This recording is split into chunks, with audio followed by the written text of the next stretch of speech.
तो आज हम जानिया दशम श्रेणी इतिहास बहिर प्रथम आधार तृतीय पाठ जोटा कि भारत रे आईन मान आंदोलन आ ओडिशा एथिरे ओडिशार भूमिका। तो देख जिते महात्मा गांधी असहयोग आंदोलन को स्थगित करदे से भारत वर्ष में देखा कौन उग्र जातीयतावाद आ सरकार दमन लीला। ये उग्र जातीयतावाद कौन आम जानते कौन सरकार दमन लीला सरकार कौन करेंगे गुड़ी चालन करेंगे लाठी प्रहार करेंगे आउ जो कौन ना उग्र जातीयतावाद कौन उग्र जातीयतावाद केतक नेता थे जी कि कर बा मर परिस्थिति विश्वास करते कर बा मर परिस्थिति गांधीजी कहते कर बा मर परिस्थिति कौन ना ये कम करू ना मरबू ये कमटा करू ना मरबू से कर बा मर बा से उग्र जातीयतावाद नेता के थे चंद्रशेखर आजाद भगत सिंह राजगुरु सूर्य सेन एम कौन ना जो उग्र जातीयतावाद नेतागण। तो से उग्र जातीयतावाद नेता किए थे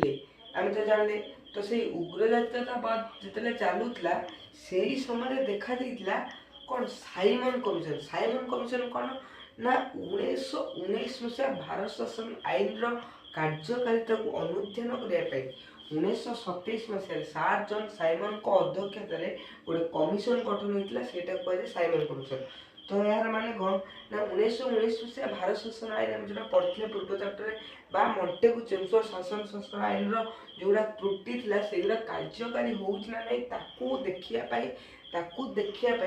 1927 मसीह सार जन साइमन को अध्यक्षत गोटे कमिशन गठन होता है जोटा को कहुए साइमन कमिशन। ना से साइमन कमिशन को माने कौन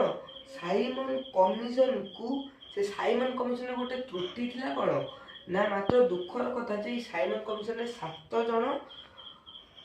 जन मेंबर रोते 7 जन सदस्य रोते से 7 जन सदस्य समस्ते थे ब्रिटिश इंग्रेज माने जेहेतु समस्ते ब्रिटिश थे तो से समस्ते भारतीय मान केबे भी भल आईन कर तो से जेहेतु से 7 जन भितर जड़े हेले भी भारतीय नथिले से भारतीय मान अपमान बोधक कथा है। तो यही साइमन कमिशन को बर्जन करने से साइमन कमिशन को बर्जन करने से 1927 मसीह भारतीय जातीय कांग्रेस गोटे माड्रास ठार अधिवेशन बसला जोठार कि साइमन कमिशन को बर्जन आज्ञा जाऊ